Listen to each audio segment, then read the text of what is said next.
लोग यहाँ पे ध्यान दें, आज हम लोग सिर्फ ये एक्सरसाइज, पहली एक्सरसाइज सॉल्व करेंगे जिसका नाम ही है integral as a limit of सम।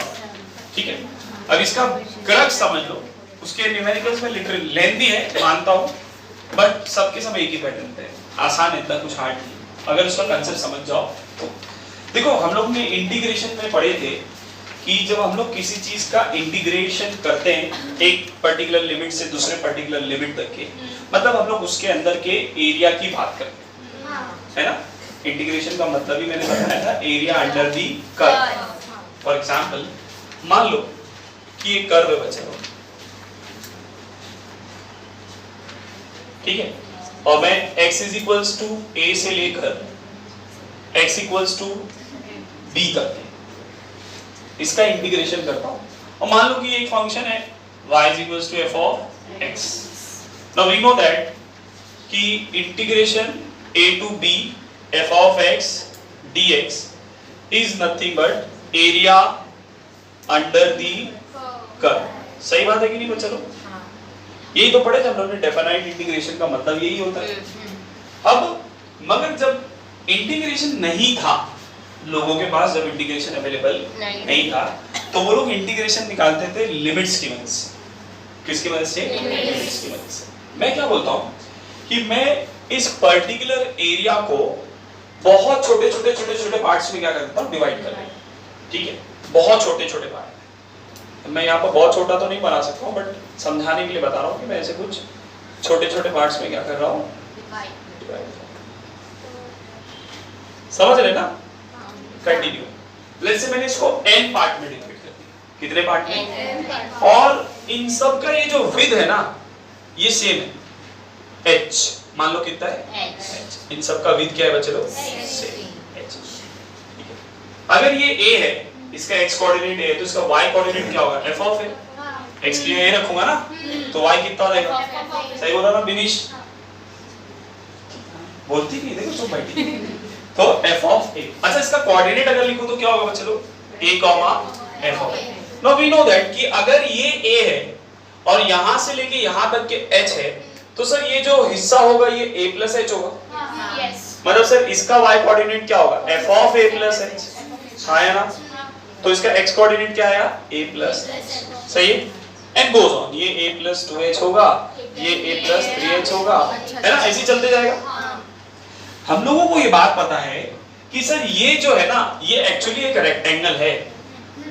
ये क्या है? तो आप रेक्टेंगल का एरिया निकाल लो और उसको क्या करते जाओ, ऐड करते चले जाओ, तो आपको क्या मिल जाएगा? Total area. अरे हाँ, है ना भैया? तो मैं क्या बोल रहा हूँ, हाँ, अरे ये एक छोटा सा हिस्सा,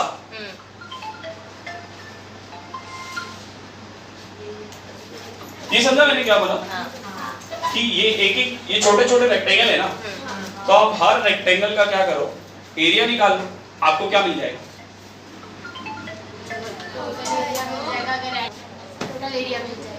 है ना? हाँ। सारे रेक्टेंगल का अगर मैं एरिया निकालूं तो मुझे क्या मिल जाएगा बच्चे लोग? Total area. तो यहाँ पर देखो सारे रेक्टेंगल के विड्थ तो सेम है। अगर मैं बोलता हूँ टोटल एरिया, खाली लेंथ ही अलग, f of a plus h, फिर इसके बाद वाले की f of a plus 2h, f of a plus 3h and goes on. Length सबकी क्या रहेगी? अलग। ब्रेथ सबकी क्या है? Same, h। तो अगर मैं लिखता हूँ a1 plus a2 plus a3 plus a4 plus a5 up to a। सही है ना? अच्छा, a1 क्या होगा? Length into breadth. ब्रेथ कितनी है? h। लेंथ कितनी है? f of a plus h। ऐसी h f of a plus 2h, h f of a plus 3h and goes on. हाँ है ना बच्चे? कोई दिक्कत है? ऐसी चलेगा? पक्का? ठीक है। इन सब में h है, कॉमन निकाल सकता हूँ मैं, तो क्या आएगा? f of a plus h plus f of a plus 2h plus f of a plus 3h up to f of a plus. सही है? हाँ है ना बच्चे? कोई अरे बेटा फंक्शन है वो, ये फंक्शन है f of x। ठीक है, समझ बोलो। सही है कि नहीं? देखो बेसिकली यहाँ पर h जो है वो 1 से लेके कहां तक के चेंज हो रहा है, n तक। तो क्या मैं इसको ऐसा लिख सकता हूं, summation of r from 1 to n, ध्यान से देखो, f of a plus rh, r की वैल्यू रखूंगा 1 से लेके कहां तक के, देखो r की वैल्यू 1 रखता हूं तो 1 into h, h, अगर 2 रखता हूं तो 2h, 3 रखता हूं तो 3h, 4 रखता हूं तो 4h, 5 रखता हूं तो 5, बाहर पहले से क्या था h। अरे हाँ, देखो इसका आंसर उतना ज्यादा एक्यूरेट आएगा जितने ज्यादा मैं पार्ट्स बनाऊंगा। आप समझो, अगर मैं बड़ा एरिया बना देता ऐसा तो रेक्टेंगल तो यही होता ना, तो ये वाला हिस्सा चले जाता ना, ऐसे इसमें रेक्टेंगल ये होता, ये वाला हिस्सा चले जाता। बट सर आप जितने छोटे छोटे पार्ट बनाओगे उतना एक्यूरेट आंसर आएगा। मतलब मैं बोल देता हूं कि मैं लेता हूं limit n tends to infinity, मैंने इनफाइनाइट पार्ट बना दिया। कितने पार्ट बना दिया, समझ रहे ना, बहुत सारे हैं। अच्छा एक बात बताओ, जब n बढ़ेगा मतलब h और छोटा होता चलेगा, अरे हाँ है ना, मतलब अगर n की वैल्यू इंफिनिटी तो h कितना जाएगा, 0। अरे हाँ है ना, समझा कि नहीं, यही देगा मुझे एरिया। कौन सा एरिया, टोटल एरिया। ये भी क्या दे रहा था, मतलब बोलने का मतलब ये है कि a to b f of x dx can be written as limits का सम। समझ में आ रहा है, इसीलिए हम लोगों ने बोले integral as a limit of sum. तो limit n tends to infinity बोलो या h टेंड्स टू 0, क्या आएगा, summation r from 1 to n h into f of a plus h। Now what is h, h basically किससे decide होगा, तो भैया h जो होता है वो b minus a upon n होता है, final value minus initial value divided by number, कितने पार्ट्स में मैंने उसको डिवाइड किया, यही आपको क्या दे देगा, h दे देगा। अरे समझा कि ये आपको फॉर्मूला याद रखना है, समझना है। आप हर केस में आपको फंक्शन दिया रहेगा ना, उस फंक्शन में हम लोग f of a plus rh निकालेंगे, फिर यहाँ पर सब्स्टिट्यूट करेंगे, उसका सम निकालेंगे, उसका लिमिट अप्लाई करेंगे। समझ में आ रहा है कि नहीं, ये है एक्चुअल उसका कंसेप्ट, ये उसका एक्चुअल समझ में आ गया, बेसिक्स। अब इसी के ऊपर प्रॉब्लम हम लोग क्या करने वाले, सॉल्व करने वाले, बट इस तरीके से, ना कि इस तरीके से। समझ में आया, हाँ। बट क्वेश्चन में बोलेगा कि integral as a limit of sum निकालो, पहले एक्सरसाइज में बोला है, तो आपको अभी हम लोग ये कर सकते थे, ये क्यों कर रहे हैं? ये बात सही, हम लोग अभी सीख रहे हैं कि वो लोग किस तरीके से लिमिट्स को उठाकर इंटीग्रेशन में कंप्लीट किए, कन्वर्ट किए। समझ में आ रहा है, इसीलिए हम लोग उस टाइप के प्रॉब्लम्स को भी क्या कर रहे हैं, सॉल्व आ सकता है। लिख लो उसको, limits as a integral of sum. हम लोगों ने फॉर्मूला देख लिया, आपको नॉर्मल इंटीग्रेशन से सॉल्व नहीं करना है, आपको फॉर्मूला लगाना है। अब यहाँ पर देखो, पहला प्रॉब्लम ले रहा हूँ, I is equals to integral 1 to 3x minus 4 dx। देखो क्वेश्चन में स्पेसिफिकली मेंशन किया है, evaluate the following integral as limits of sum बोला है, तो ध्यान से देखो, मतलब वो बोल रहा है कि 1 to 3x minus 4 dx, इसको हम लोग को ऐसे सॉल्व नहीं करना है, ऐसे सॉल्व करना है। Limit n tends to infinity बोलूं या h टेंड्स टू 0, सही है ना, summation of r from 1 to n h f of a plus r। अब देखो उसमें पहले तो अपने को a चाहिए है ना, b चाहिए, तो यहाँ से कंपेयर करो, a की वैल्यू कितनी है 1, लोअर लिमिट मतलब a और अपर लिमिट मतलब b कितना अपना 3, ठीक है। हम लोग ने अभी पढ़े थे कि h जो होता है वो क्या होता है, b minus a upon n। तो अगर मैं n को उधर फेंक दूं तो nh कितना हो जाएगा, 3 minus 1 that is 2, मिल गया nh, जरूरत पड़ेगी आगे उसकी, समझ में आएगा। f of x कितना है बच्चे लोग, कंपेयर करके बताओ, 3x minus 4, बट अपने को चाहिए f of a plus rh, मतलब x की जगह क्या रखेंगे, a plus rh, तो यहाँ पर भी x की जगह क्या रखेंगे, a plus rh। याद है ये सब फंक्शंस में पढ़े हैं। अब इसको अंदर मल्टीप्लाई करो, 3a plus 3rh minus 4, a की वैल्यू कितनी है 1, 3 1 3 plus 3rh minus 4, तो 3rh minus 4 plus 3 minus, मिल गए वैल्यूज। अब हम लोग ये वाला फॉर्मूला यूज करते हैं, उसको सिंपलीफाई करते हैं। तो लिमिट हर बार यही करना है, nh की वैल्यू निकालना है, f of a plus rh निकालना है अकॉर्डिंग टू द फंक्शन जो भी दिया होगा, उसके बाद ये फॉर्मूला अप्लाई करेंगे। Limit n tends to infinity h tends to 0। दोनों में से कोई भी एक अप्लाई कर सकते। यहाँ पर क्या होगा, r from 1 to n h f of a plus rh कितना है बच्चों? 3rh minus 1। सही है। मैं इस h को अंदर मल्टीप्लाई कर देता हूँ, n tend to infinity h tends to 0 summation of r from 1 to n 3rh square minus h। सही है। अच्छा मैं समेशन को अंदर लेकर आऊंगा तो दोनों के पास आ जाएगा। तो क्या होगा, limit n tends to infinity h tends to 0 क्या होगा चलो, समेशन। देखो मेरे लिए इंपॉर्टेंट कौन है, r, तो मैं 3 और h स्क्वायर को कहां रखता हूं, बाहर। तो यहां पर क्या बचेगा, sigma r from 1 to n।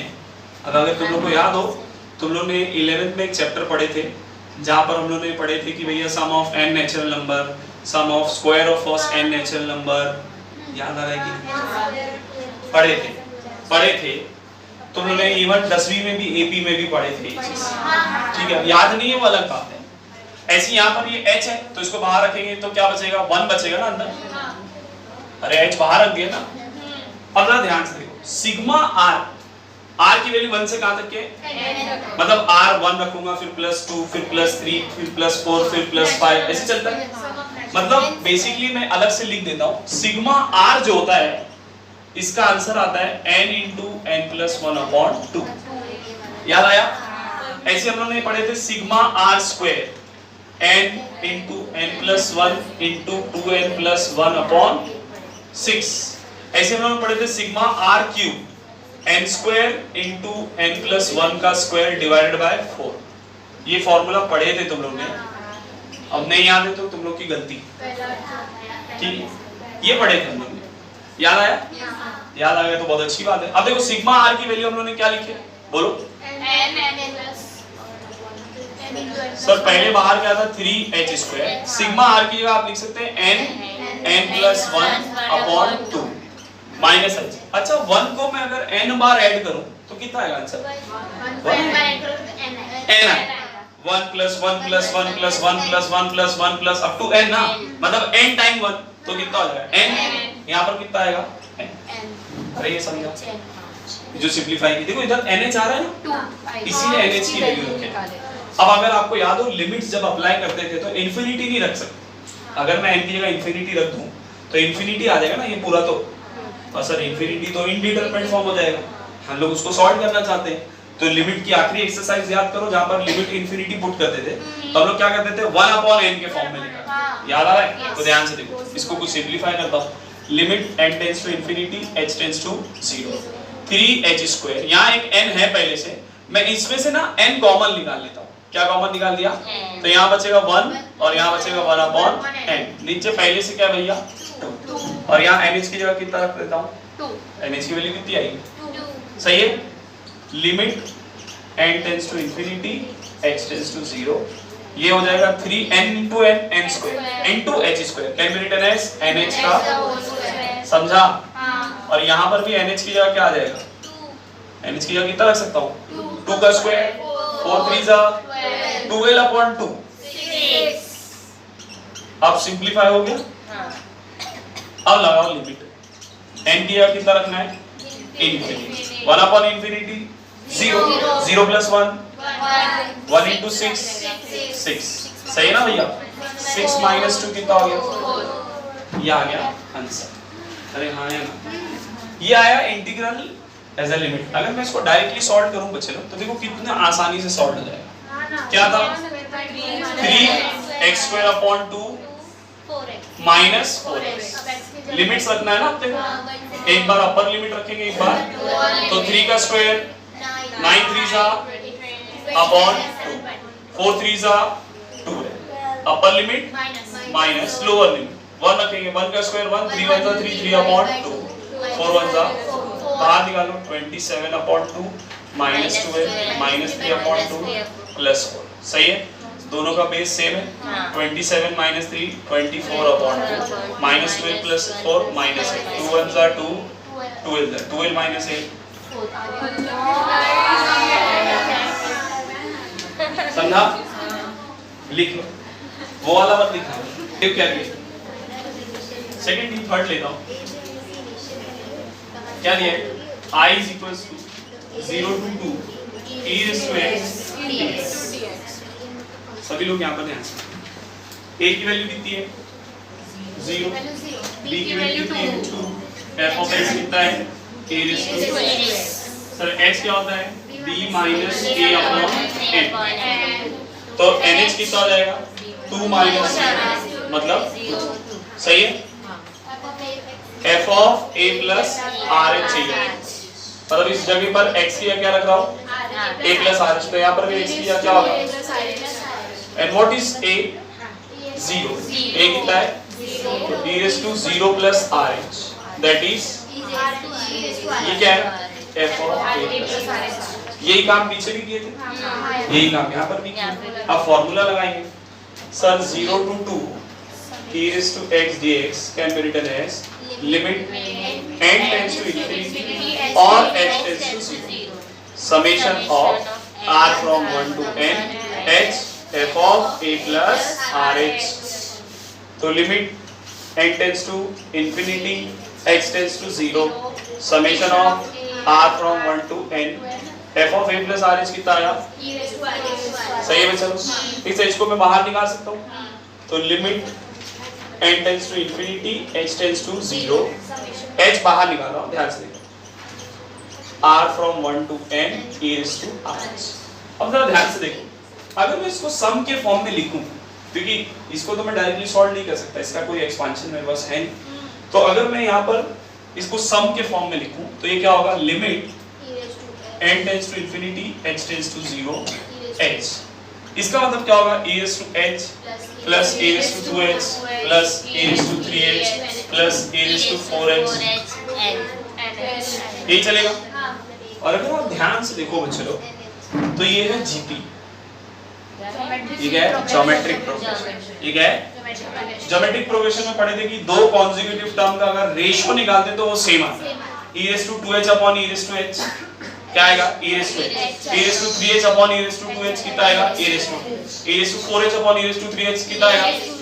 सब में e raised to h आ रहा है। कॉमन रेशियो क्या है? मतलब सेम। कॉमन रेशियो को r से डिनोट कर देते हैं, मतलब वो कितना है? e raised to, पहली टर्म क्या है? e raised to h। इस बार मैं gp की लिख रहा हूँ, नहीं तो वहां से बोलेंगे सर ये तो 0 है ना, ये gp के लिए, इसके लिए लिख रहा हूँ मैं। अब ये सम ऑफ n, तो gp में s of n का फॉर्मूला था a r raised to n minus 1 upon r minus 1। अरे याद है कि नहीं भैया? पढ़े थे ना? तो ये वाला फॉर्मूला, ये सम ही है ना, तो मैं सम ऑफ n नंबर्स निकालता हूँ, तो limit n tends to infinity h tends to 0, ये h पहले से था बाहर, अब a, अरे सम ऑफ n क्या है? a ना, what is a? e raised to h। यहाँ पर कितना आएगा? r raised to n, what is r? e raised to n, sorry e raised to h, power में कितना है? n, r raised to n minus 1 upon r minus 1। सही है? अब देखो जरा ध्यान से, limit n tends to infinity h tends to 0 h, इस h को मैं डिनोमिनेटर के डिनोमिनेटर में लिख सकता हूँ। क्यों? क्योंकि अगर आपको याद हो तो लिमिट का एक फॉर्मूला पढ़े थे, limit h tends to 0 e raised to x minus 1 upon x। अरे याद आ रहा है कि limit x tends to 0 e raised to x minus 1 upon x किसके बराबर होता था? 1 के। याद आया? मैच हो रहा है? e raised to x minus 1 upon x h tends to 0, मतलब इसका आंसर कितना होने वाला है? 1। nh की वैल्यू कितनी है? nh की वैल्यू 2 है, तो limit n tends to infinity बोलो या h tends to 0 बोलो, e raised to h e raised to 2 minus 1 upon e raised to h minus 1 upon h, apply limit, तो यहाँ पर h की जगह 0, ये e square minus 1, ये तो पूरा 1, e raised to 0 is 1, कितना है आंसर? e square minus 1। तो सही है कि चेक कर लो नॉर्मल इंटीग्रेशन से, e raised to x का integration e raised to x 2 और 0, तो e raised to 2 minus e raised to 0, e raised to 0 कितना होता है?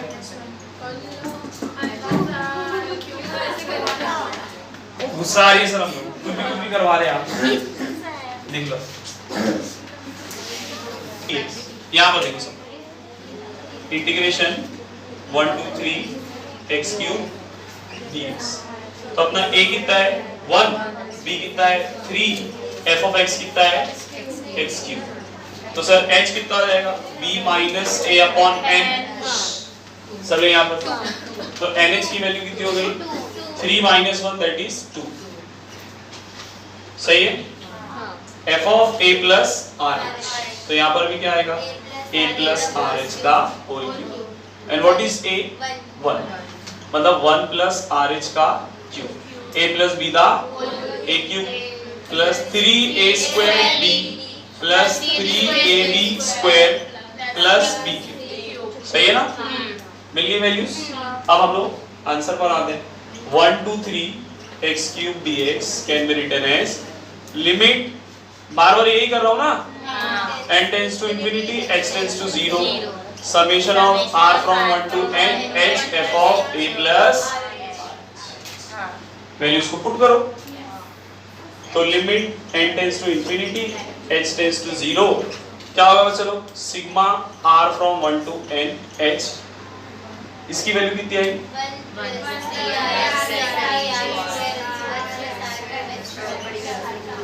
सही है। h को अंदर मल्टीप्लाई कर दो, limit n tends to infinity h tends to 0 r from 1 to, एक काम करो सम के साथ लिखता हूं।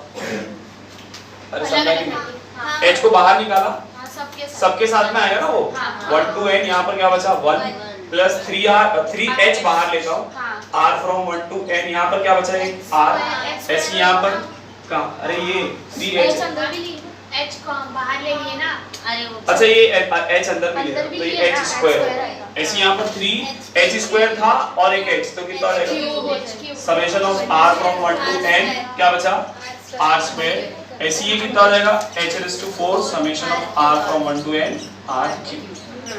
अरे समझा, 1 का समेशन अभी बताया था कितना होता है n, कितना होता है बच्चों limit n tends to infinity h tends to 0, कितना होगा h यहाँ पर कितना आएगा n, ऐसे यहाँ पर 3h स्क्वायर, n r का भी हम लोगों ने पढ़े थे ना आंसर n प्लस 1 अपॉन 2, सही है। ऐसे 3h क्यूब, r स्क्वायर का भी मैंने बताया था आप लोगों को n plus 1 2n plus 1 upon, सही है। और ये h raise to 4 r cube का भी बताया था n स्क्वायर n प्लस 1 का स्क्वायर अपॉन 4, सही है। Limit n tends to infinity h tends to 0, nh की वैल्यू तो मिली हुई है कितनी है 2, यहाँ पर से n कॉमन लूंगा n स्क्वायर हो जाएगा, मतलब लिखूंगा 3nh का स्क्वायर और ये क्या बचेगा 1 प्लस 1 अपॉन n अपॉन 2, ऐसे यहाँ पर इन दोनों में से n बाहर निकालूंगा, ध्यान से देखो इसमें से n आएगा एक बाहर तो n into n n square, यहाँ से भी एक n बाहर निकालूंगा तो कितना हो जाएगा n क्यूब, और पहले से h क्यूब था तो nh का क्यूब, और ये 3 यहाँ से n गया तो 1 बचा और ये 1 अपॉन n, यहाँ से n गया तो 2 बचा 1 अपॉन 6 प्लस ये तो इसमें से n बाहर निकालूंगा तो स्क्वायर है ना, तो n स्क्वायर आएगा बाहर, n square into n square n is 2, तो लिख सकते हो nh का पावर 4, अंदर क्या बचेगा 1 प्लस 1 अपॉन n का पावर 2 अपॉन, सही है। सब जगह nh की वैल्यू कितनी रखूंगा 2, तो ध्यान से देखो limit n tends to infinity h tends to 0, क्या होगा 2 प्लस nh की वैल्यू कितनी है 2 का स्क्वायर 4, ये 2 1 का 2 2 सा 2 3 सा 1 प्लस 1 अपॉन, ऐसी nh की वैल्यू कितनी है 2 2 का क्यूब 8, 3 1 का 3 2 सा 2 1 का 2 4 सा, फिर 1 plus 1 upon n 2 plus 1 upon nh की वैल्यू 2 2 का पावर 4 मतलब 16 16 अपॉन 4 4 1 प्लस 1 अपॉन n का पावर 2, अब अप्लाई लिमिट n की जगह इंफिनिटी रखेंगे 1 अपॉन इंफिनिटी कितना होगा 0, तो 2 प्लस 6 1 प्लस 0 कितना होता है 1, फिर यहाँ पर 4, यहाँ पर देखो 1 प्लस 0 1, ये 2 प्लस 0, बच्चे इसको भी कंसीडर कर लेते 1, तो यहाँ पर 2 आएगा ना, तो ये ध्यान रखो प्लस 4 1 प्लस 0 1, सिंपलीफाई कर लो कितना आएगा आंसर 2 प्लस 6 प्लस 8 प्लस 4, 8 और 2 10, 6 और 4 10, कितना हो गया 20। सही है। अब अगर डायरेक्टली करता तो देखो